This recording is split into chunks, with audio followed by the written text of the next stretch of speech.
Start.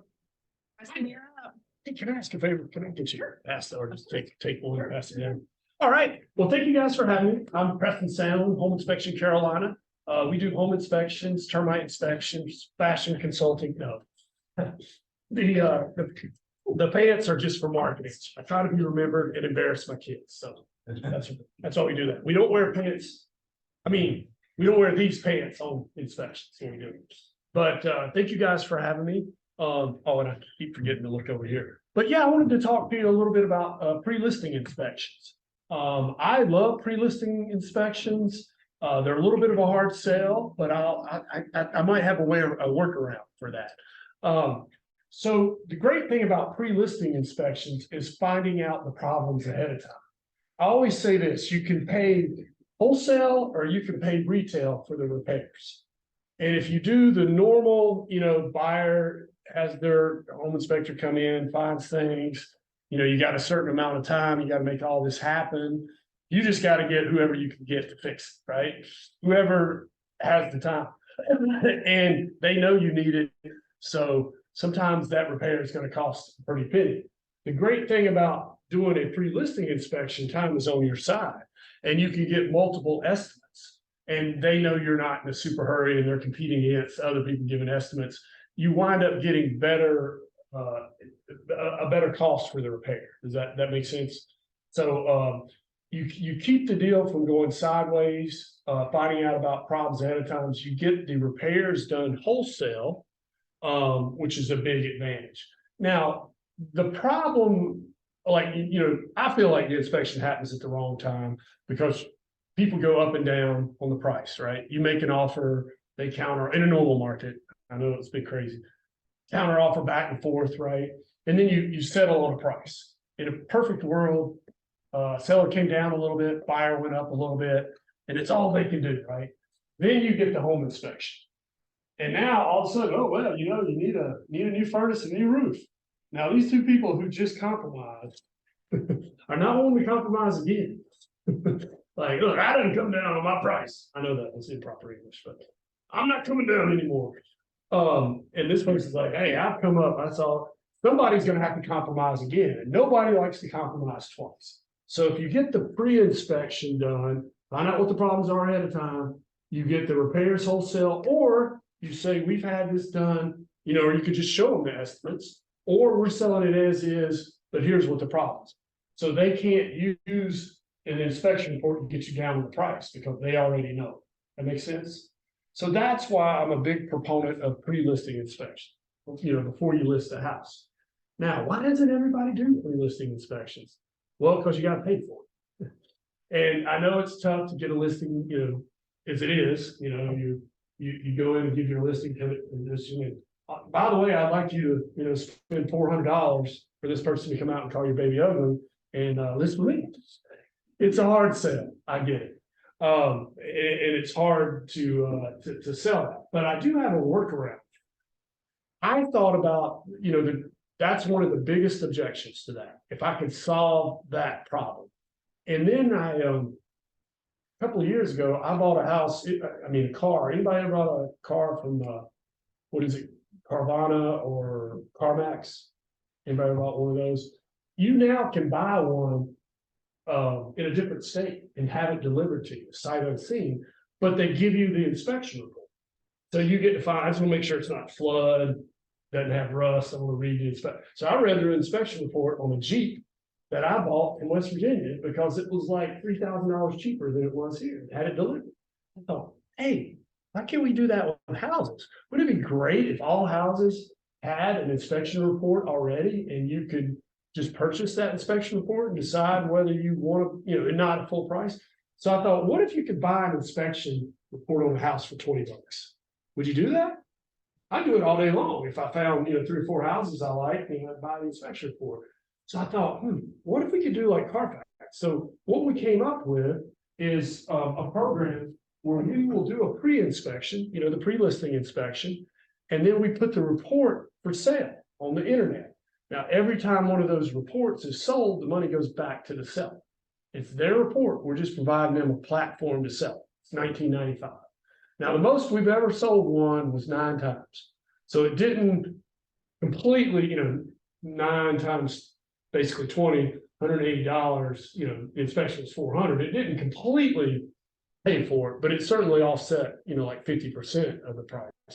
So yeah, we have a program where you can, like I said, we will do the inspection, put it online, and there's what we do is tie a code to it. We'll put this in front of your house, and there's also a link to a property page. So when they text that, or you can put it on the MLS inspection report available here, click there, and then we can put in there information about you guys, more information about the house, call you. We can put pictures in there for you. Buy the inspection report, 1995, they download it as a PDF. Now, every time somebody buys that report, you get the lead. It captures their phone number, their name, anything that they've told the phone company, it'll capture. So sometimes you can get like their age and that sort of stuff. But now you can call them back and say, hey, I saw you bought the inspection report on this. You know, do you have any questions? Can I tell you about the neighborhood? You know, get you leads basically. And oh, by the way, if you don't buy this house, do you have a realtor? Because if not, they need one. They're probably going to buy a house somewhere in that area. So the way we do it is, you know, it's 3 things: prevents the deal from going sideways, prevents, you know, blowups after the deal, offsets the cost, which is the other objection, and gets you leads off of your listing. So that's the whole thing. I think your listing should provide you leads, and keep the deal from going sideways, sort of bulletproof the deal. I always say no deal should ever go south because of a home inspection. Anybody ever had a deal go south because of a home inspection? You will. When you say, because they get the inspection, you know, people don't want to compromise twice. But the idea is to find out about that stuff ahead of time, work it into the deal, or get the repairs done wholesale instead of retail. So yeah, that's basically, when we load the report, we redact any personal information. So like if we load the report, we take their name, phone number off of that sort of thing. So it's their report, and you know, they could sell it, you know, just like if you buy a book, you could resell it at a yard sale or a thrift store or something. I mean, we just provide the platform. But yeah, I'm a big fan of pre-listing inspections. It just never was the culture, and I hope we can change that culture. In the Northwest, like Oregon, Washington, I think probably 70 or 80% of their houses are all pre-inspected. I mean, imagine if you guys could go show several houses and there was an inspection report available on all of them. Wouldn't that be awesome? And you know, there's a couple of companies out there now too that you send them the inspection report, they'll send you a repair estimate. We don't do that because it's a conflict, you know, we third party, but there's a bunch of them out there. So that would make y'all's job a lot easier. You know, basically you're bulletproofing your deal where, you know, it doesn't go sideways after you put all this work in. But anybody have any questions? Did I go over 2 minutes? Oh, I keep forgetting to look over here. But yeah, if you guys ever have a question or anything, I'd love to be a reference for you guys. Got my card. If you ever have a home inspection question, please use this as a reference. And thank you guys for having me. Hope you enjoyed the coffee and the bagels. I wish I could get it to these people. I tell you what, if you ever want to, I'll take you to coffee. Anybody who's on the meeting here. Well, thank you. Yeah, you're welcome. Anybody have any questions? Thank you, guys. Preston, thank you. Yeah. Appreciate it. Y'all have a good meeting. Thank y'all for having me. Yep, and anybody needs Preston's information, he's got some flyers, cards, and chocolate. And just Google Inspector Crazy Pants. Inspector Crazy. Everybody knows him. Everybody knows him. Preston, thank you. Okay.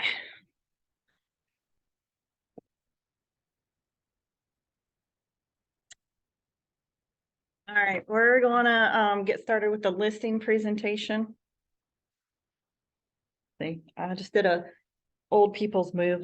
I didn't know where my glasses were and they were on my head. No offense to anybody. Okay, so we're gonna get started. I am a little slow at screen sharing because I don't usually have to do it this way. So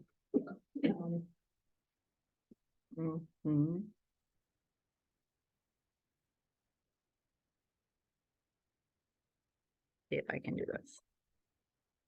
There. So I know a lot of you should be familiar with the listing agreement. This is the residential one, the most basic one. There are listing agreements for vacant property and there's listing agreements for commercial property. So we're just going to go over the residential because that's what probably the majority of you will use most of the time. If you have any questions, just ask. I will try to watch the chat box. We do have a room full of agents, some of which are new, some of which are not. I just haven't seen them in a while. But so the listing agreement, before you use one, or maybe you have been using them, but I just advise everybody just kind of read through it. So when you sit down with your client, you are a little bit more familiar with it, more comfortable. Most people will ask you a question at some point. You will have clients who are just tell you, show me where to sign, I'll just sign it, I don't care. That's great, but just so you know, you still have to go through the listing agreement with them. You can't just say, oh, okay, and flip the paper around and have them sign. So, and if you're going to send this out electronically, you should go over it with your client over the phone or in person. I know most of us do electronic signatures, but you cannot or should not send this out without explaining it. Explain as you might, they will probably forget some of what you tell them and tell you you never told them that. But it is because there's a lot to remember and they're not familiar with it. So your job is to be familiar with it. So before we have anybody sign a listing agreement and before we go over it, what are you supposed to do first? Anybody? What? Working with realtors. So you need to go over and explain the working with real estate agents form to your client and have them sign it before you are sending out the listing agreement or going over the listing agreement. So please, everybody, make sure that is the number one thing you do. If you get spot checked by the state or if somebody complains about you and the real estate commission says, I want all your documents, you better have that document and it better be signed before everything else is signed. So, if you are not familiar with .loop because you are new and you don't know where to find the forms, just let me know. We'll go over where to find those later in .loop. So you have the option to do everything electronically or print it off. I know this is not a .loop class and I'm probably just going to keep rolling back to how I do .loop. I apologize for that. But anyway, so once you have the document and you're in it, you're going to fill it out as soon as possible and completely. Completely means if there is no answer to put in a box in a text field, then please write an A or none. Please don't leave any blanks because you don't know if you didn't have anything to put there, if you forgot to fill it in, if you were going to come back later and fill it in and then you forget. So anything that does not apply, please just put an A in the blank. You should do that with all your forms, by the way, not just your listing agreement. That should be done on your offer to purchase and anything else you have. So the listing agreement, it is entered in between two types of parties. Your sellers, and that is you have a seller and maybe their spouse is not listed on the deed and they have a spouse, whether that spouse came into play after the property was already owned by the seller or originally from the beginning. But either way, you should put both sellers on here because at closing, the attorneys are going to require them to sign the documents to sell the house. So you probably might remember from your pre-licensing, it takes 1 to buy, 2 to sell. So let me make sure I'm not. Oh, well, I lost the chat. Um, so whose name do you use if it's different than on the deed and IDs? I know the attorney's going to check the ID, but I would revert that question back to the closing attorney, and see what they suggest and just kind of go from there. Sometimes lenders will tell you they want to see one thing, and the attorney or whomever will want to see something different. So I would, if their IDs are valid and up to date, I would start with their ID. And just go from there. But like I said, just check with the attorney and see if it matters to them. But I would probably start with the ID. But anyway, so it's between the seller. You can put the seller's names on here. And then you are going to put the listing firm's name. The listing is actually between the listing firm and the seller, but you represent the firm and you represent the client. So just do not put your name in this slot. It is Lantern Realty and Development. So, oh, and this right here is a big blue box, just tells you right here. If a property was owned by a person who's deceased, the tax listing or last recorded deed to the property may not accurately identify the parties who should be named as seller. So, so you need to find out if that's the case, how it should be listed. The term of the effective date is it's going to be basically when all parties sign the listing agreement. So when you sign it and when your client signs it. So that being said, if you send it out to your client to sign first, please remember to go back into the document and make sure you've signed it as well, or you don't have a valid listing agreement. Now that can change. So your term date, your effective date, and your expiration date is basically your term date, but the effective date is right here, checkbox, the date that it's signed by both the seller and the firm. Sometimes you will have a seller who has the property listed with another firm, and it's going to expire and they don't want to use that firm anymore and they want to use you. So if that is the case, if it is already listed, then you have a different checkbox for you.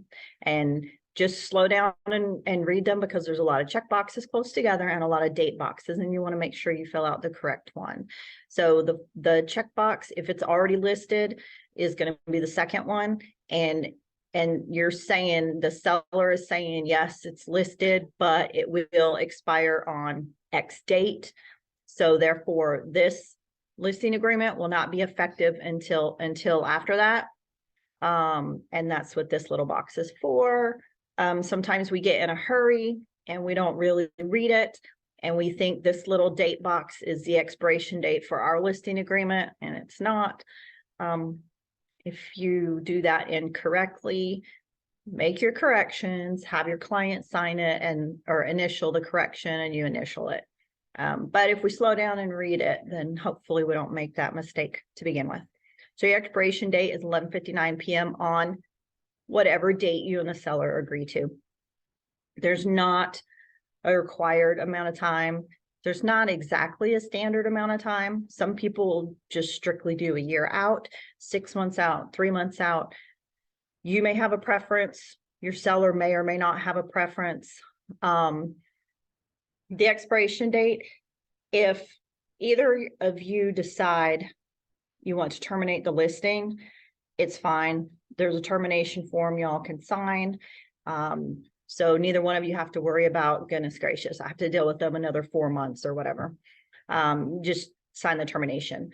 That being said, if they want to start on a trial basis, so to speak, and say, I only want it listed for 60 days and we'll see what happens, and you're coming up on that 60 days, You don't have to fill out a brand new listing agreement. If they want to continue on, there is a form that you can use to renew that expiration date. So the property.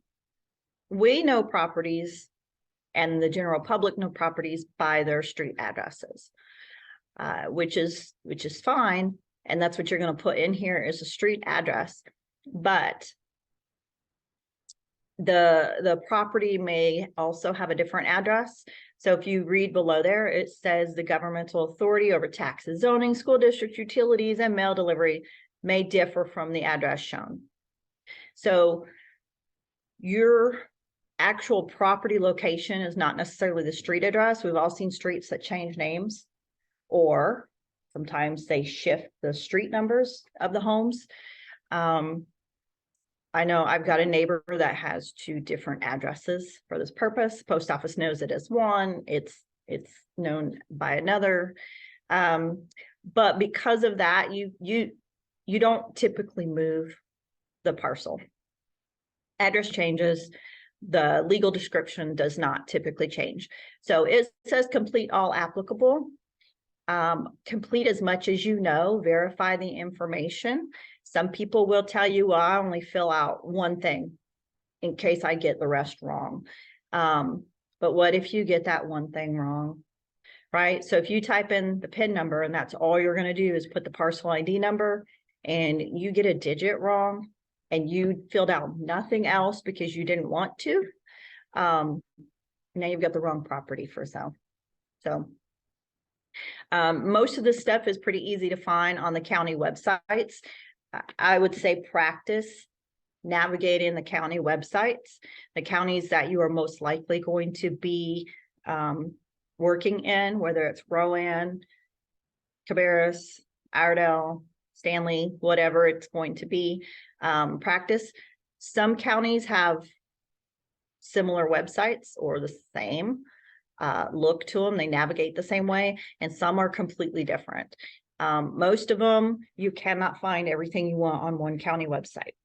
So you'll have to go to, 2 different websites for that county to get the information you need. But most of that information is out there. So please, that's part of your due diligence as an agent, is finding the information, verifying that it's correct. So I expect to see more than one item filled out here. You should always be able to have a parcel number. And you should always be able to have a deed book and page number. Sometimes you will have the plat book and page. They may be in a subdivision, whatever. Just fill out everything you can. But like I said, practice those websites, because if you're in a hurry and you're not familiar with the website, it's going to take you forever and you're going to get frustrated. So a lot of this is just practice.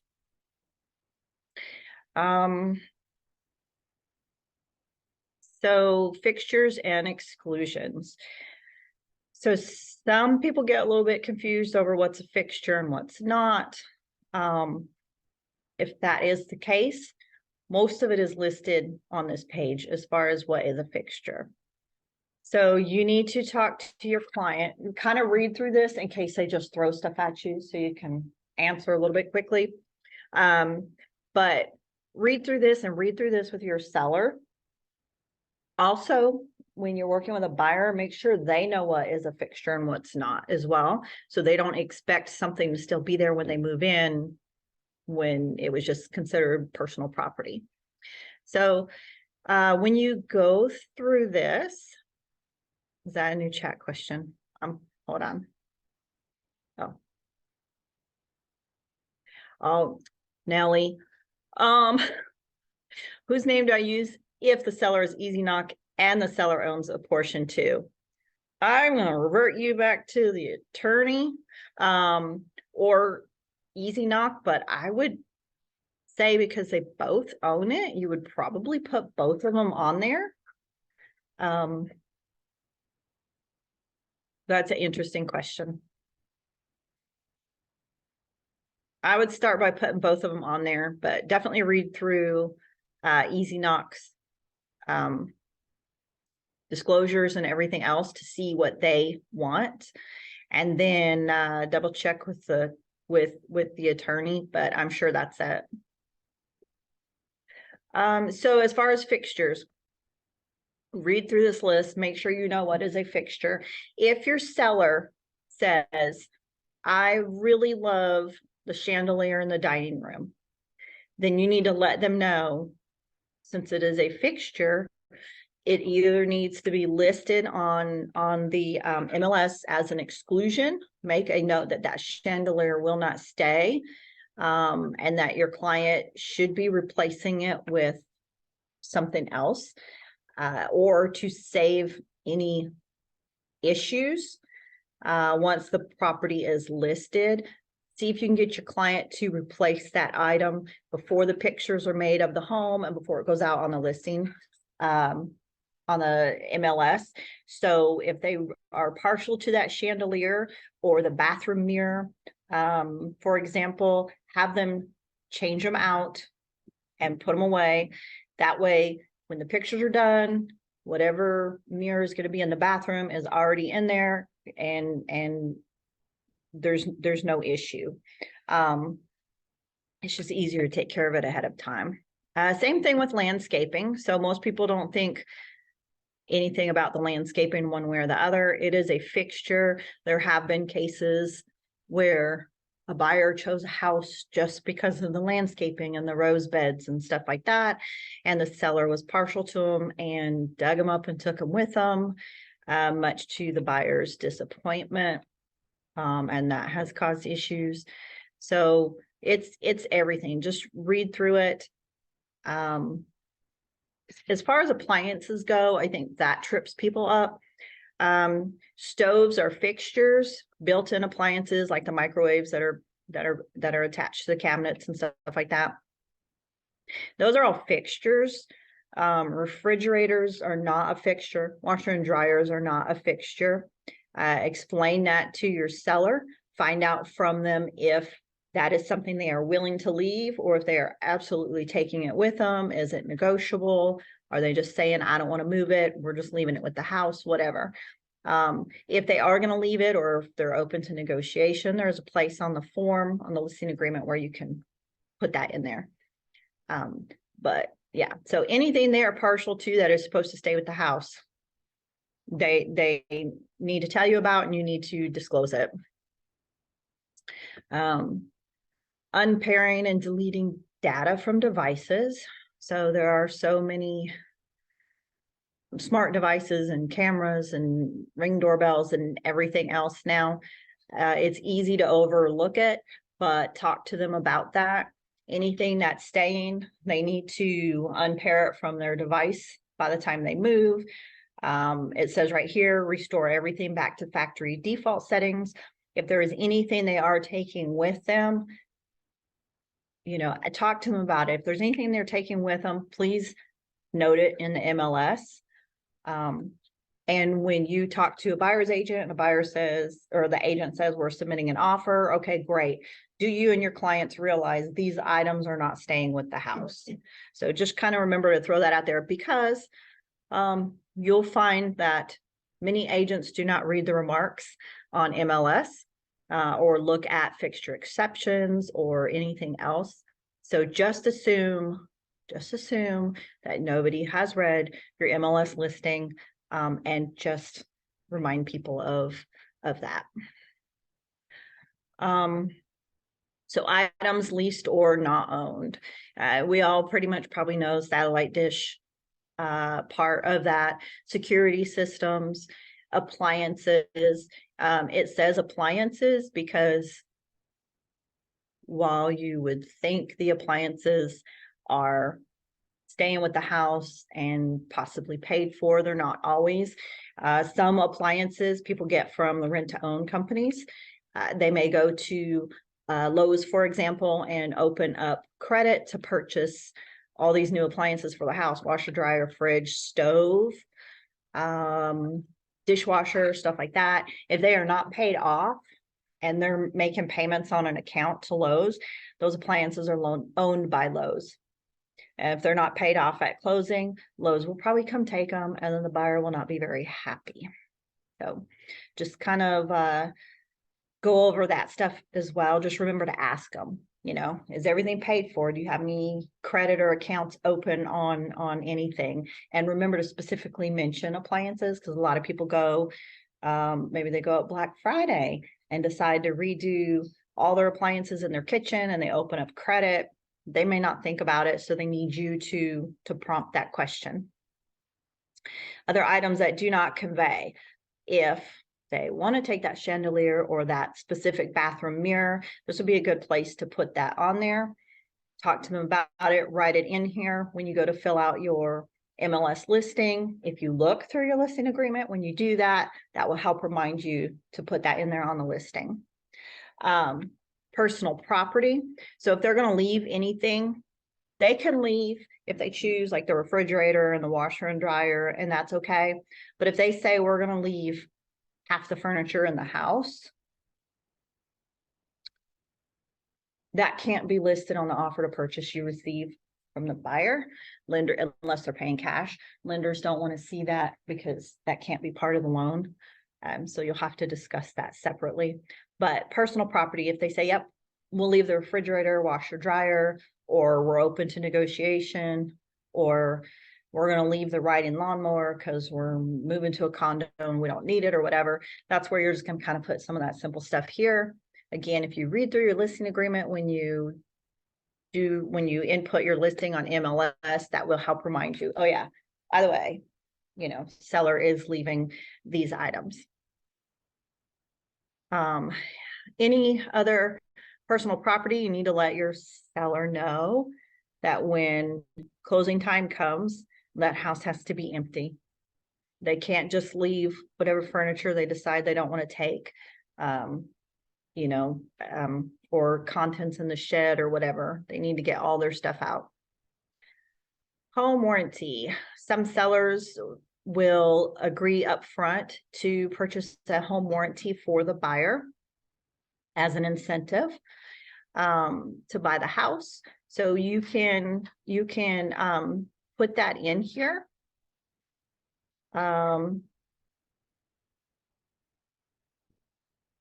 So some home warranty companies will compensate a listing agent for setting that up. I don't know that there's many that do. I very rarely see it, but that's just kind of where that's going to be in here. You're letting the seller know, if we do this, that home warranty company is going to compensate us for that. It's not very much money, but that's where it would go. Listing price. So you should give your seller a range, a price range based on a CMA that you do of what to list their house for, and let them, you know, within that range say, okay, this is where they want to start, but this is the listing price that you guys agree to start with. If they change their mind at any point, you can, well, you're going to make a copy of your listing agreement, but you know, you can strike through there, put the updated price and have them initial it. But once this listing agreement is effective, you can do that, or you can get the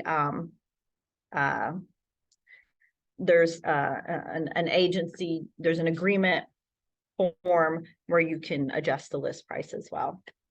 So it's got a big long name with a slash in it, so I don't remember the name of it right now. It's out there, I promise. I'll help you look for it later if you can't find it. But there's a form for that. It's the same form you would use to extend the expiration date of the listing agreement that you have, or to change the price or any other changes to it. It's all kind of one form, and it's super easy. Oh yeah. So talk to your seller about what methods of payment they're willing to accept for their home. So do not check USDA if you have not gone onto the USDA website to verify that the home is in a USDA zoned location. So that is the one thing with the USDA loans. A lot of people aren't familiar with them. I feel like you don't really see them a whole lot. But there is a website, USDA website, probably USDA.gov. I can't remember. I keep it saved in my favorites, but you can go on there and like for the whole country, you can find out if a property is located in a USDA zoned location. And if it is, great. That's another method that somebody can pay with. So, or another type of loan. But yeah, so loan assumptions are not overly common. There are rules to them. I believe, yeah. So Nick is going to do a loan assumption class for us. So coming up. Seller financing, not very common. Talk to an attorney for details on that. Firm's compensation. Compensation is not set. It is negotiable. So that is between you and your seller as to what that compensation is going to be. It is common to see somewhere between 5 and 6%. Sometimes we see less than that. That is between you and the seller. Sometimes it's not a percentage offered. Sometimes it is a flat fee. Sometimes the seller will offer a bonus. Usually that bonus goes to the buyer's agent as an incentive to get them to show their buyers your house. But any of those fees, you're going to put, this is the total. So this is a little bit opposite of the buyer agency agreement. So the listing agreement, the first fee you have for commission, that is the total. That is everything that the seller is going to pay to have their house sold. There's going to be another page where you're going to say out of that total, here's how much we're going to share with the buyer's agent. So yeah, so the first one, that's it is the grand total. The fee earned, it goes through when the fee is earned. So it's a ready, willing, and able buyer procured by the firm, a cooperating firm, the seller, or anyone else. So if you have this listed and the seller actually says, oh, I got somebody who wants to buy my property, you have this listed, it's considered commission earned. So, so just kind of read through that and know that. So you don't let them talk you out of paying you a commission because they found a buyer. Fee due and payable. And please, as you go through, like I said, make sure everybody is initialing properly where it needs to be. Cooperating with compensation to other firms. So on this page, page 4, that's where you're going to find where you break down how much of that total commission that you're going to share with the buyer's agent. We do not do seller sub agency. So to keep you from accidentally filling out the sub agency, sometimes people fill out all of this. Sometimes people just throw the compensation under sub agent and totally miss the next line. So it's the middle checkbox that you're looking for, the middle checkbox to cooperate with buyer's agents. And this is where you're going to put the amount of compensation that you're sharing with the buyer's agent. Okay, so whether that's 2.5%, 3%, whatever it happens to be, that's what you're going to put there. There is a place that you can put a dollar amount. So if it is a flat dollar amount that you are sharing with them as opposed to a percentage, then you're going to put that there. So whichever box you use, fill in the amount. The other box, just put in A. Okay. And again, that's what you would do with the sub agent boxes. Just put in A in there. So you're not thinking you forgot something or whatever. The firm's duty, we're going to follow the code of ethics. We're all realtors. We've all gone through the training. We keep our code of ethics up to date. So we are going to do our best effort to find a buyer. You're going to have it out there on MLS unless your seller says don't put it out there on MLS. Then there's check boxes for that and forms. You have to submit something to MLS if that's going to be the case. So But anyways, you're gonna put it out there on MLS. It's gonna go out to Realtor.com and Zillow and all these other places. You may use internet to try to find buyers, open houses, whatever. So you're doing your best effort to find a buyer for that property. Disclosure of material terms of offer. So you do have to tell the seller every offer that comes in. So if you have a property for sale for $300,000 and you get an offer for $50,000 and you're like, we're not taking that. I'm not even going to bother. You can't do that.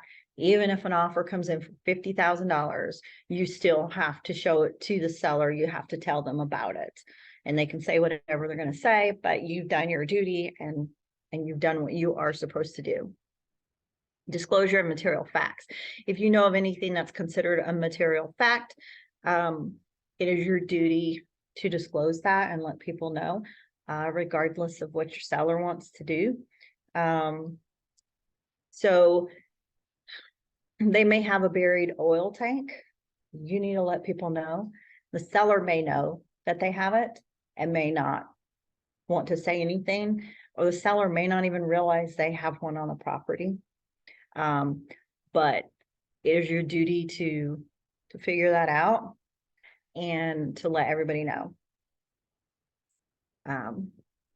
There's more material facts besides buried oil tanks, but it's the first one that came to mind. So other professional services, you need to make sure the seller understands that you are a real estate professional. You're not a tax attorney. You're not a structural engineer. You're not a surveyor. If they want to know the property lines, suggest a surveyor. We can pull up property lines like on the GIS mapping, for example, but they're not exact. They're usually off a little bit, and that's not your job. That's a service they can pay for, and they also have to understand those are services they can have. Those are services the buyer may have done, but that's not you. You cannot guarantee the level of service they'll receive or the accuracy, and they need to understand that they're not going to hold that against you. If they have any problems, that's between them and whoever that party is. This also says that, we provide the listing to the listing service. They understand that. If they don't want to do that, again, you have to submit a notification to MLS. They have to sign something saying they understand it's not going on MLS. Buyers' letters to sellers. So there used to be a time when they called them love letters to the sellers. Sellers would receive these letters from buyers that wanted their property, telling them how much they love it, and they would go into their history, whether or not they have family, like all these details. And that does help sway the seller sometimes, as far as who they're going to sell the house to. But there's concern that it violates fair housing. And it used to be advised, you probably shouldn't take those letters and give them to sellers. And now we have the big red warning box that says, don't do it. But you need to let your seller know also, look, if anybody sends a love letter to you, I'm not passing it on. And you'll notice, like, when you're looking in MLS, sometimes you'll see that in the agent remarks that the listing agent will not pass along any buyer letters to sellers. So, please do not send. So, and that's the purpose. It's to keep you out of trouble and to keep somebody else from just, there's a lot of accusations over a lot of things. So it's just to protect you and protect your seller, essentially. We'll keep it simple like that.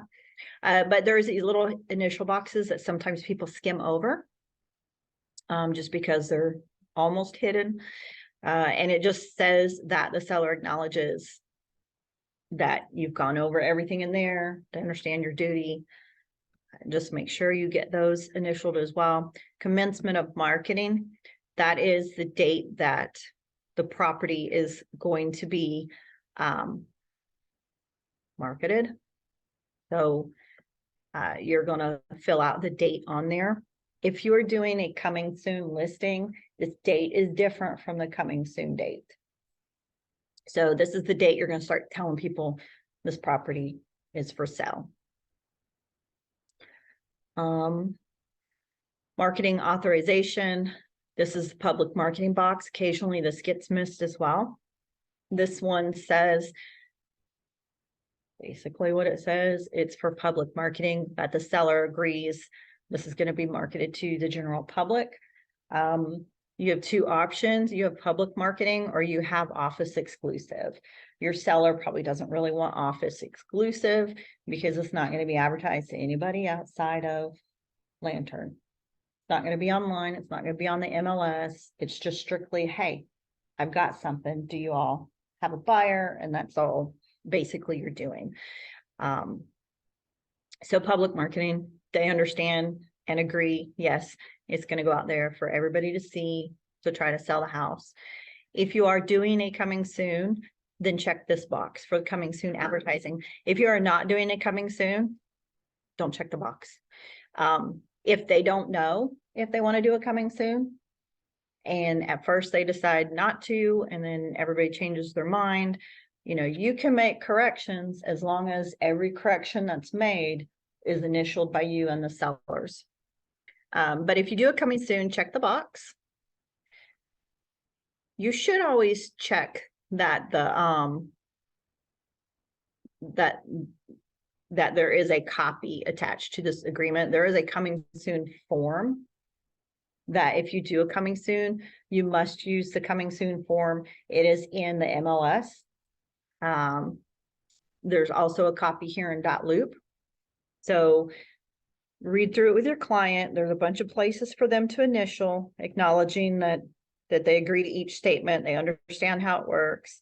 On the coming soon form, your sellers sign, you sign, and then there is a place where it says member participant to sign. Member participant is the broker in charge of whichever one of our locations you are affiliated with. So you need to make sure that if you do get the coming soon and you fill out the form, that you do not forget to get your BIC to sign that form.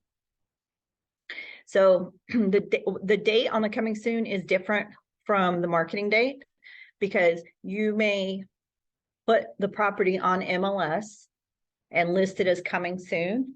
So you're marketing it that first day you put it out there as a coming soon because everybody can see it. The coming soon date is the date that it flips over to active. So everybody can see the coming soons out there. This property is being advertised, but it's not active and available for people to start viewing and so on until a date later in the future. And that's the date that goes in here. Is there like a certain time that people usually Like a length of time? Everybody's different. So I've seen coming soons that there's only 3 days between the difference. And maybe somebody wants to get interest in it before the weekend. I don't know. So what's that? Is it 2 weeks you can't do over though? I think currently it's 21 days. Yeah. So they're asking the length of time from starting as a coming soon to go into active. And I've seen everything. I've seen 3 days. I've seen all the way up to the 21 days. Different MLS have different rules as to whether they do the coming soon and what the length of time is. So Canopy MLS is 21 days. For anybody who's part of Triad MLS, it is a lot shorter. I want to say, well, it's not a lot shorter anymore. I want to say maybe it's 14 days. But whatever MLS you are part of that you are going to do a coming soon form for, you need to go to their forms. You need to find their coming soon rules and guidelines, their coming soon form, and you need to follow whatever it says. So And you have to check with your MLS, but if you're a part of Triad and Canopy and you're gonna do a coming soon, you probably need to do whichever one is the shorter length of time. So if you're putting it in both MLS and Triad's only 14 days, you can't go further out than that, then you need to stick with that. Because I believe, and read your MLS, but I believe if like with Triad MLS, I believe it states in there that if you're listing this anywhere else, everything has to be done at the same time. I don't think you can start a Canopy listing, a listing in Canopy MLS, and then 2 weeks later go, oh, you know what? I think I want to put this in Triad. Double check, but I'm pretty sure they have to be the same. So, but everybody changes their rules from time to time. We try to keep the most current coming soon form in .loop, but occasionally MLS changes it or updates it, and I don't catch that. So you're welcome to use the one we have in .loop, but you might want to just double check with the MLS that you're using to verify it's correct. And I don't have the Triad coming soon form in .loop. Most people are part of Canopy, so that's just the one I put in here. Signs. So if your seller says, yes, you can put a sale sign in the yard, then you're going to check that box. Occasionally you will, and ask your seller. We all assume, oh yeah, sign, of course. We just go through and check the standard boxes, but occasionally you will have a seller who does not want to sign in their yard for different reasons. They may have family who lives on the same street and they don't want to let them know they're selling their house, right? Or they may live in a neighborhood with nosy neighbors and same thing, they don't want them to know they're selling it, or they just don't like the look of a sign in their yard. Whatever the case may be, just verify with your seller if it is okay. And then check the box. And whatever the answer is, if it changes at some point, it is no big deal. Come back in, make a PDF copy first, but put a strike through on there and initial the changes, you and your clients, and just move forward. Open houses is the same thing. So ask them if they are wanting you to do an open house at some point, or if they're okay with it, if you decide to do it. They may not want or like the idea of strangers wandering through their house, which if it's for sale, they're going to have to get used to that idea. But they may not want like a whole bunch at one time doing it. I don't know. So, but same thing, just ask them. Advertising other than on the internet. So you may decide to go door to door and pass out flyers, or you may mail postcards, whatever. So this just says that, you know, other than the internet, you're going to advertise if that's okay. Internet advertising, you're probably going to put it on Facebook or Instagram. It's going to go on the MLS, which is going to shoot it out to the other listing service. The other platforms like realtor.com and Zillow and so on. So they need to understand that that's going to happen. So people are going to see their home. Note from NAR. Office exclusive. And so if it is not publicly listed, then it's going to be an office exclusive. This is rare. It does happen. But you need to go over that and make sure your client understands what it is. You also need to double check and make sure that your client does not accidentally initial here if that was not the original intention. So this right here, big blue box, less threatening than the red one, but they do want you to see that the listing must be submitted to the listing service within 1 business day of any public marketing of the property, if required by listing service rules. So know your MLS and your MLS rules, follow them. And if you are going to publicly market the house, then you need to follow those rules. Lock boxes, some people do or do not want a lockbox. Most people do, but some people don't. But there also could be reasons for that. So some people have the keypads to enter their home, and you don't need a lockbox. They're not putting a key out there. So that's one reason. It could be a new home under construction that's listed, so they don't necessarily want people going in and out without supervision, so to speak.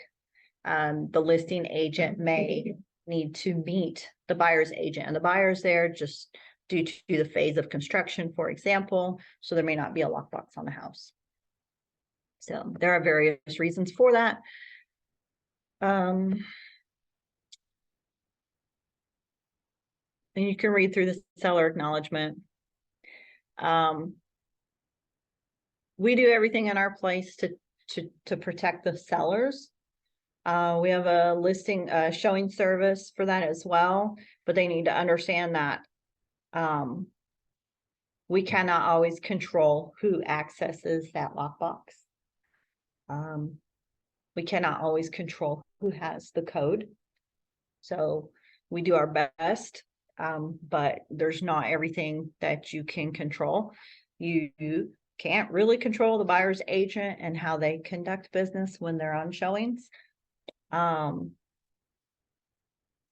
know, so just kind of go over that, make sure they understand that, let them know that they should secure anything of value, right? Jewelry, firearms, money,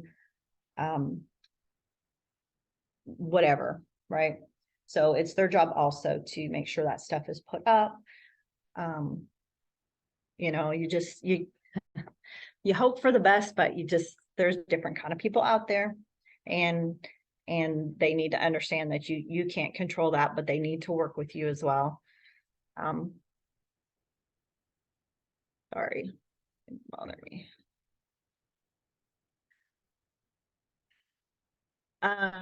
So everybody, not everybody, a lot of people now have Ring doorbells, but they also have cameras inside their house. So they need to understand that big red box, that it may be a crime under federal and state law to listen to or record oral communication through their devices without consent of that party. So if your seller has these things, they are supposed to turn them off during showings and open houses and stuff like that. We all know that doesn't always happen for different reasons. So, but you need to make sure that they understand that should not be on. Side note, if you're working with a buyer, please let them know that nowadays a lot of sellers have these devices. So they need to behave from the time they first pull up to the house before they even get out of their car. They need to watch what they say, watch how they behave. Don't assume it's only inside the house. Don't assume it's only on the porch, in front of the door, in front of the Ring camera. So just assume you are always being listened to and always being watched. And that's probably the best way to go about that. But yeah, so tell your seller they can't be doing that. And advise your buyers it's probably happening and y'all should be okay. But also let your seller know that when a buyer is looking at their house, they may take pictures, right? Some people, they want to remember the layout of the living room, think about whether their furniture fits or whatever, or to help remind them because maybe they've seen 10 houses already that day and they just want to keep straight which was which. But let your sellers know that people will probably take camera or pictures. Some people will FaceTime because maybe their spouse or their parent or whomever wasn't able to be with them and they wanted to see it as well. So let your seller know these things happen. Another reason to make sure things are put away like they should be before every showing. If they are adamant that they don't want pictures or FaceTiming, that's okay. Put that in your listing agreement. Make sure you put that in MLS that the seller does not want pictures taken, does not want video taken inside the house. Otherwise, buyers are allowed to do that. Earnest money. So a lot of firms used to have trust accounts and hold earnest money. And there's a whole lot of guidelines and rules that go with that. And a lot of firms started getting away from that and don't hold the earnest money, which is why we take it to typically an attorney to hold the earnest money. Some firms do still have that. We do not. We do not take earnest money. Do not let them make out the earnest money check to you. So you should all mark the box that says does not. The firm does not maintain a trust account to hold earnest money. Seller representation. Ask the seller, how long have you owned this house? These questions are also on the MLS when you input the listing. So have they owned it for at least a year or more, less than a year, or they don't even own the property yet? And that does happen. So make sure you ask, do not make any assumptions. You should also verify your seller. Unless you know them personally, ask to see their ID. Make sure it matches the deed. If there's any discrepancies, you need to find out about that. You need to ask them, hey, are you or were you married? And if they say they're divorced, you need to find out their definition of divorced. Because if they are not divorced, when they go to sell the house, the closing attorney is going to figure that out. And that can put a big stall on things. They may be separated from their spouse and they may not have seen them in a few years. And in their mind, that's divorced. But under the law, when you sell your house, that's not divorced. So you need to give them scenarios. So yeah, if they say, oh, I'm divorced, it's my house, you need, like I said, find out from them what they mean by divorced and whatever. So there is no hangups at closing. Bankruptcy. It's a tough question to ask people because you feel like it's very personal, but you are selling their home, which is personal as well. And you need to know the true status of things.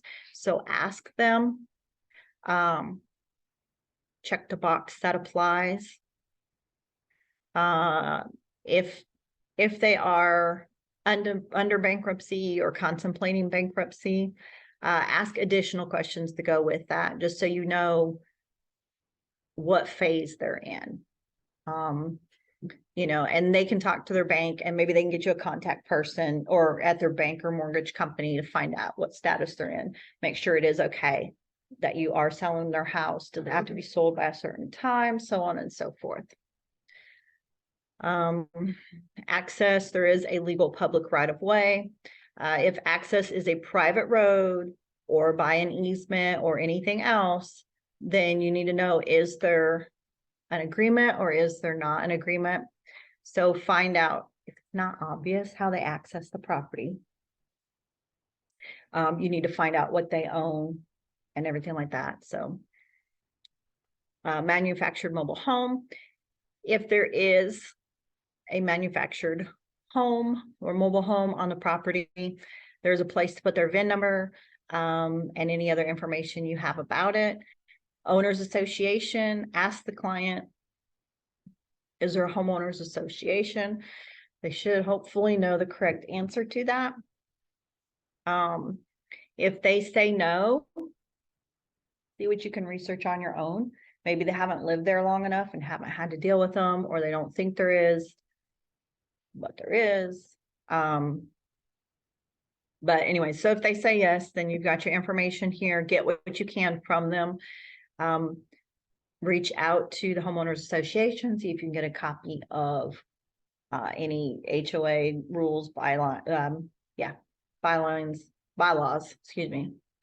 CCRs, anything else. You also want to find out, is there any disputes, violations, or litigations?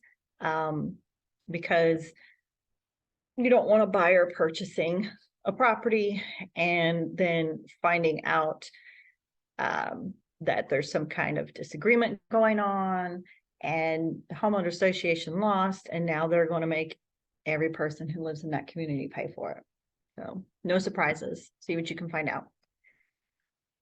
Seller is or is not a foreign person, as defined by the Foreign Investment Real Estate Property Tax Act. So receipt of sample forms. So you should all be giving these to your clients, buyers or sellers. But these little check boxes say, yes, we've received a sample copy of the offer to purchase. That is out there in .loop for you. You should give them a sample copy of the professional services and disclosure, so they know they are welcome to use any of those type of vendors. These are different vendors that a buyer may use as well. Make sure you're filling those out as you go along in every transaction. Fill them out completely. They could save your behind. But yeah, so you should be giving these out to all of your clients. So you're going to check these little boxes. If you give them out to your client, check those little boxes. These sample forms are in .loop, but you can go to the North Carolina Realtors website, log in, and you can access all the real estate forms there as well. If you need Spanish versions for whatever reason, there should be Spanish versions out there as well. Flood hazard and disclosure of insurance. Ask them if they have flood insurance. If they do, that doesn't exactly mean they're in a flood zone. Most people won't pay for it if they don't have to have it. But sometimes people, for whatever reason, have a policy and they're not in a flood zone. But ask them if they do or not. If they do, they're probably in a flood zone. And you can research this as well yourself online. There's a website you can go to find that on. But yeah, double check that for yourself. They may think they're not, and they may be, let's see, synthetic stucco. It's not very common to find. If they do have synthetic stucco, then you need to fill out this little piece. Usually it's not common out here. Termite bond, ask them if there's a termite bond. Same thing, you're going through the check boxes. Yes, there is or not. Yes, it is transferable or not. If so, here's the cost. Current liens on the property. So current lien, that's their first mortgage. They may have a second mortgage or a home equity loan. They could have like a mechanic's lien on their home. You need to find out what they have or don't have. So all that's going to go in here because all of that would have to be paid off at closing. I have stucco on my own phone. What would you put on that line? Just that it has it, or what are you looking?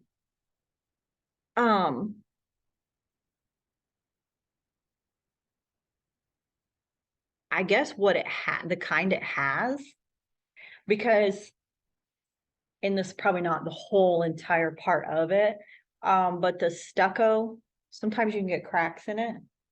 And this is how it was explained to me in pre-licensing. So that's why I say there's probably more to it, but like it can get cracks in it, right? And water can get in behind it and you might not know it. And then you have your mold and whatever else growing.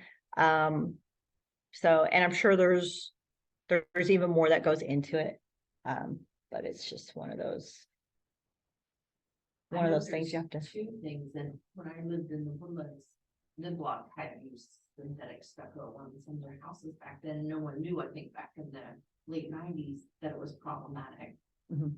But there's two different kinds of stucco. Stucco is not necessarily synthetics. Yeah. Synthetic stucco. One is a masonry product, basically is like bricklayers would use, and the other has synthetic components to it. Okay, That has, that's what I it's thought. not a naturally occurring agent, so it doesn't bind as well, from what I understand. Maybe the age of the home would determine if it's. The age maybe in the filter, I don't know, there has to be a way to test, because I was gonna ask about that too, because many homeowners wouldn't know if it's synthetic or not. So how, I'm sure Mason, the tradesperson, could determine that. I And I really don't don't have, know. my entire home is not stucco, it's just there's like the side. Walls or something, Yeah. yeah. I don't know, I just know from the neighborhood I lived in, and ours was not stucco, but I know it was a real problem for Niblock at the time, and they stopped using it because it was problematic. So I remember. We just have a stucco conversation going. There's a couple different types. So if your client's not sure, you need to maybe suggest having a tradesperson see if they can determine which kind of stucco that there is. Correct, yes. Synthetic. Let's see. Okay. So if there is any information, balances, any issues, judgments against the seller, anything like that, just you can go ahead and fill it in here. Lease, is the property subject to a lease? Do they have renters in it? For example, then you're gonna mark here yes or no. If they use a property manager, you're gonna have go ahead and fill that in here. If an FHA appraisal has been performed in the last 4 months prior to the effective date, then you're gonna mark that in here. If there has not been one, then go ahead and mark it in here. Yes. Special assessments, if there's any special assessments, then you need to put them in here. HOAs can have special assessments for things that are being done in the neighborhood that they expect the homeowners to pay for. So you can put that in here. Sometimes the city will come in and say, okay, we're hooking everybody up to sewer. And the homeowners have to pay X amount. You can put that in here, just kind of anything unusual like that. That is considered an assessment, we'll put that in here. If there's nothing that applies, then just put none or NA or whatever. So fuel tank on the property. There is or is not a fuel tank. If there is, you just go through the questions. Tank 1, whether it's used or not, whether it's owned or leased, above ground, below ground. Here's your questions. Is it an oil tank, a propane tank, gasoline, diesel, or other? So you're just going through the questions and filling them out as they know it.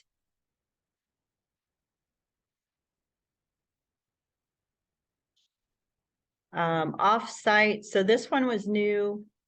I think last July was the first time they included this question in the listing agreement. Is there an off-site and or separate septic lot, boat slip, garage, parking space, storage unit? So some properties, for example, on the lake may have an off-site boat slip. That would be an example of what you would put in here. So those are questions you're going to want to ask your seller. Throw out the examples, see what they say. They may not think to tell you, you may not think to ask. That's another reason you go through the listing agreement, page by page, section by section, to make sure you're getting all these things covered.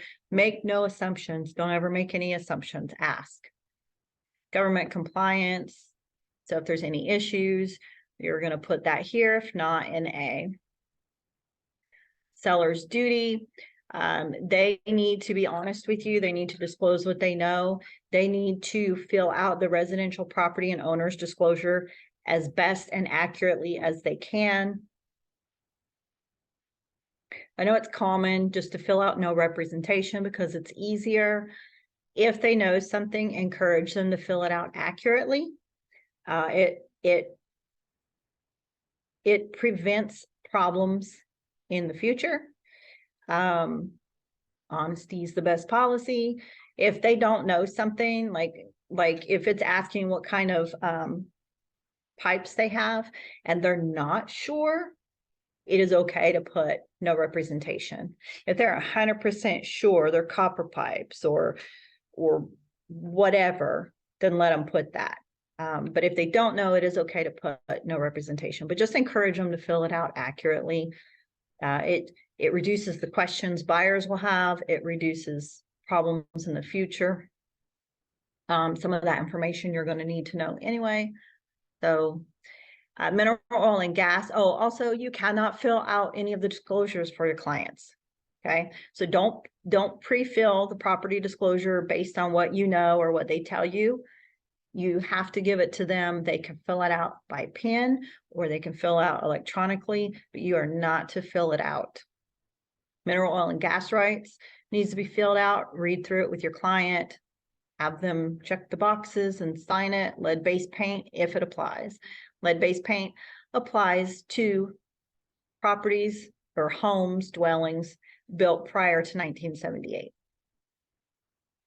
Make sure you know that too, so you're not giving it to your client to fill out if the house was built in 83. You want to kind of look like you know what you're doing, so make sure you know that date, 1978. Let's see. So if they have any copies of covenants, bylaws, owners association information, title policies, etc., surveys, anything like that for the property, try to get a copy of that. You also want to have that to provide for the buyer's agents. If this is on a septic, make sure you get a copy of the septic permit if it's available.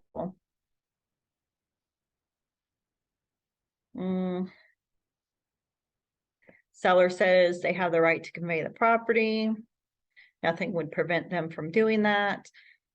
If there is anything that prevents them from doing that, you're going to put that in here.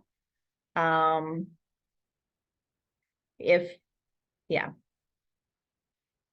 inspection. So we just had Preston on here talking about a pre-inspection. Seller can do that if they do agree to have a home inspection done. These are your little boxes right here. Photographs and other materials like we were talking about. People will take pictures when they're in there. People will FaceTime.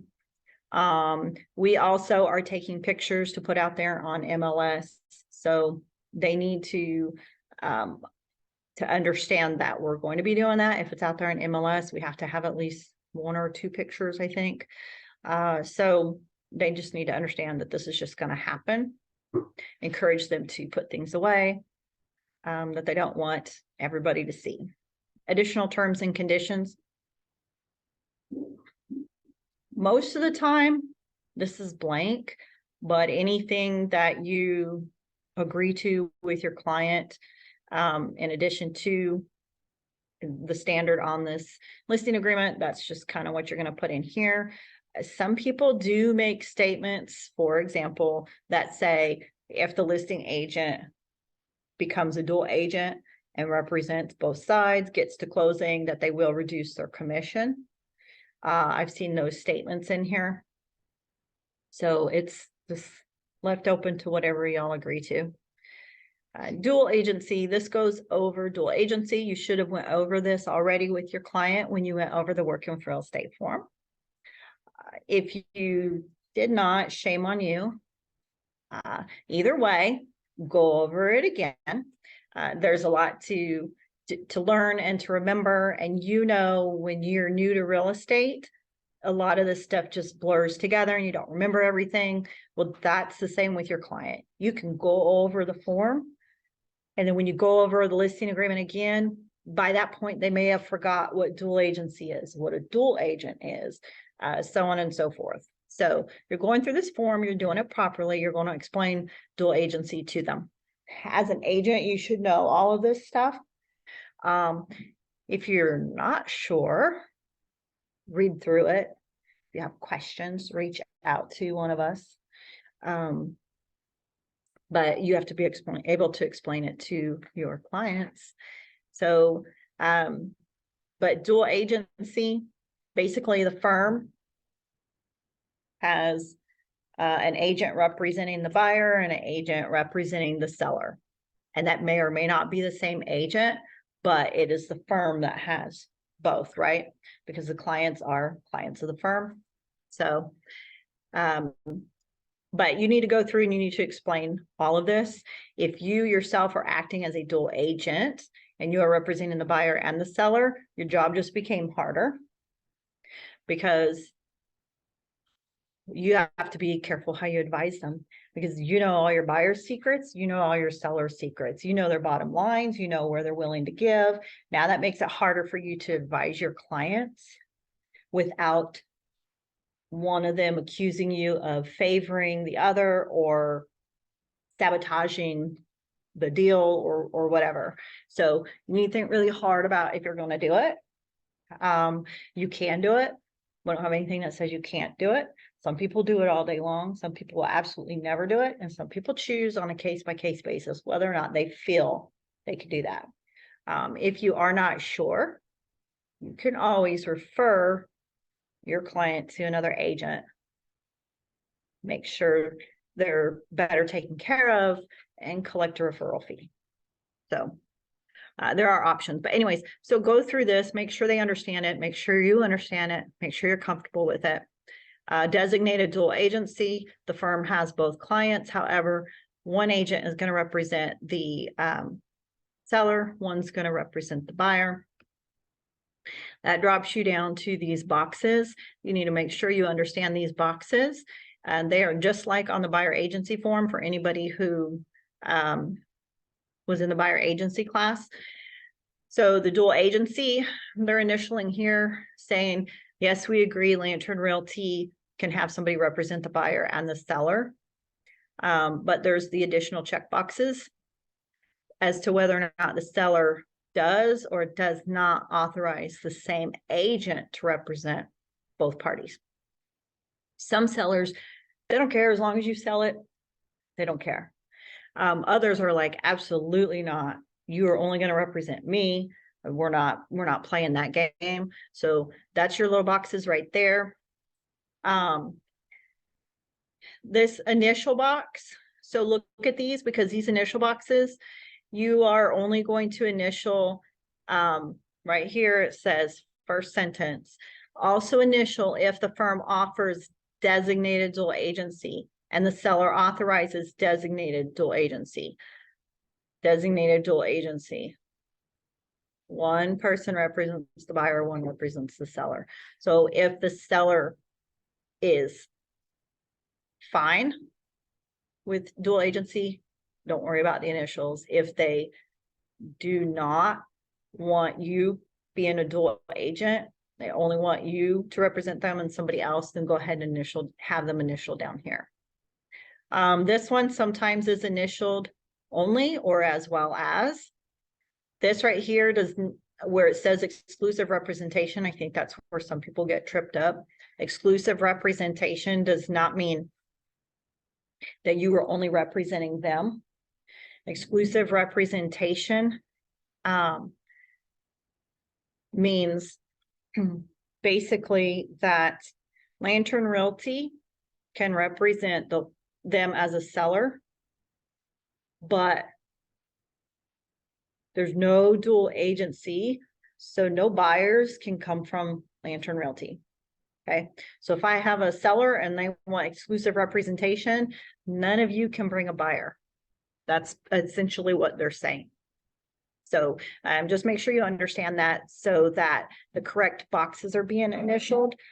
If it is initialed incorrectly, excuse me, if it's initialed incorrectly, make a PDF copy, strike through it, have them initial, you initial, acknowledging that wasn't supposed to be.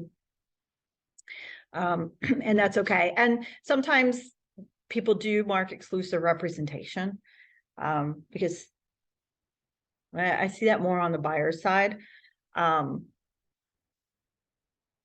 that's usually more on the buyer's side because sometimes a buyer is purchasing from maybe D.R. Horton or Lennar or something like that. And there's not a Lantern agent representing that seller, it's the builder. So I've seen it in those cases. Termination, breach, mediation, attorney fees.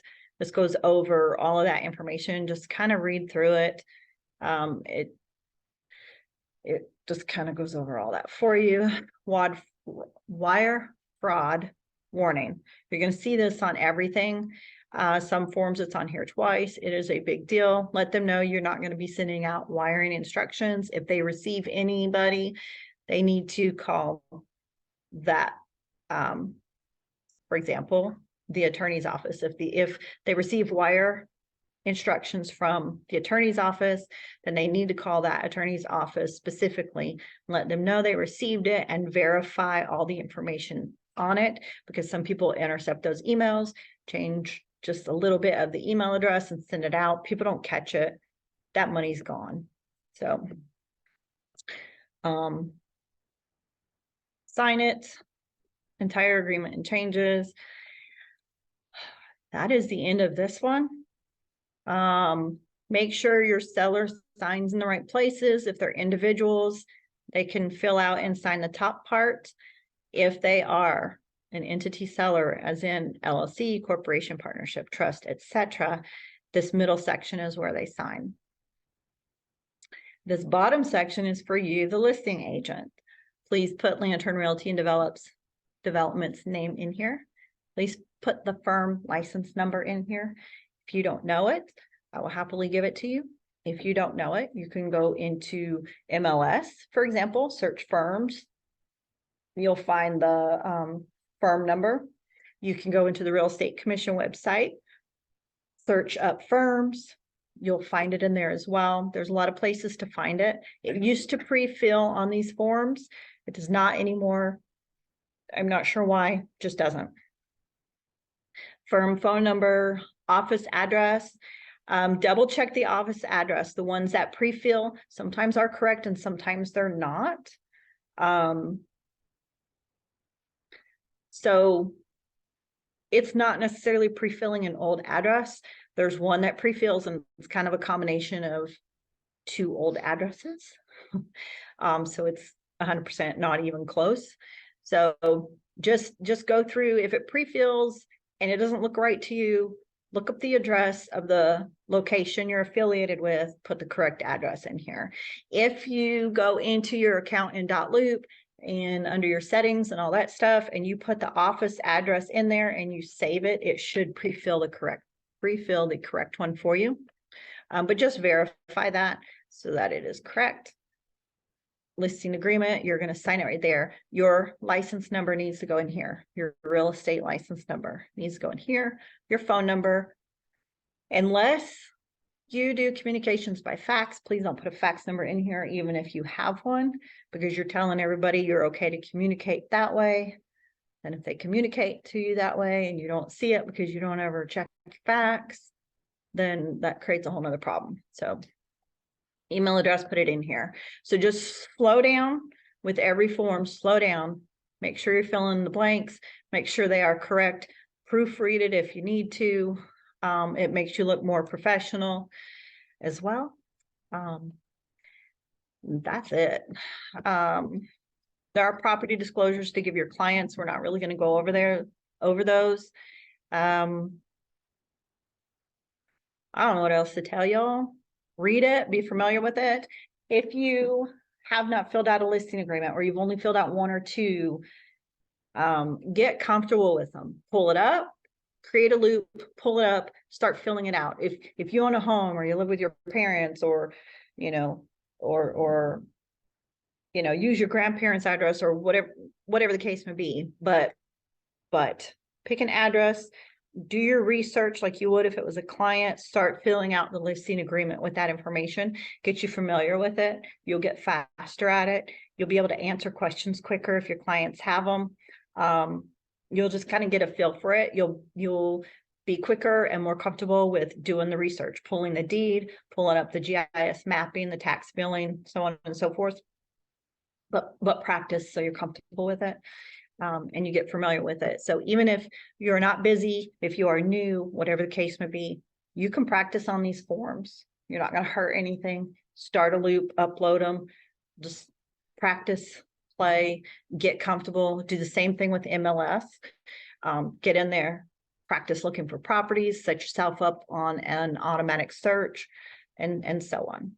So, and if you ever have any questions, don't ever think it's a dumb question or you should know it and you're too embarrassed or whatever to ask. There's probably plenty of people with the same question that are afraid to ask. And if you don't ask, you don't know, and that creates problems. If you ask us and then you have to ask us another 5 times before you remember or whatever, that's fine. Do it. Just do it. It's no big deal. There will be no judgment. So, that's it. If nobody has any questions, I wish y'all luck. If you do need help with .loop, I can help y'all with that. At least the best to my knowledge with it. Same thing with forms. You know, I can answer what I know, what I don't know. I will tell you who to ask. That's it. Does anybody have any questions? On mechanics lien, is that also public knowledge? Is that file recorded? I know bankruptcy, some of that is public. Yeah. But is mechanics lien, I can you find that out on the registry? I believe they are. I've not had a property or dealt with a property with a mechanics lien. So I can't say positively, but it should be out there.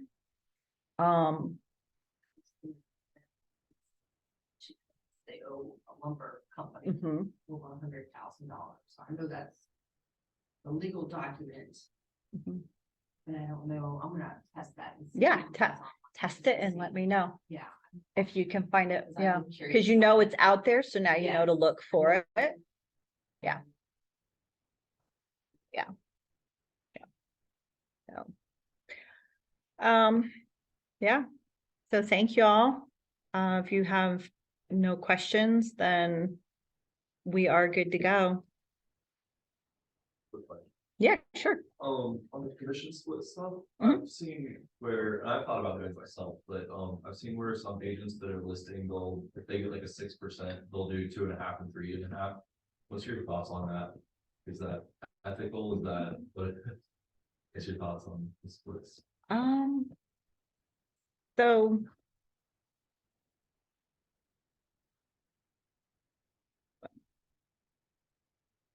I've never done it.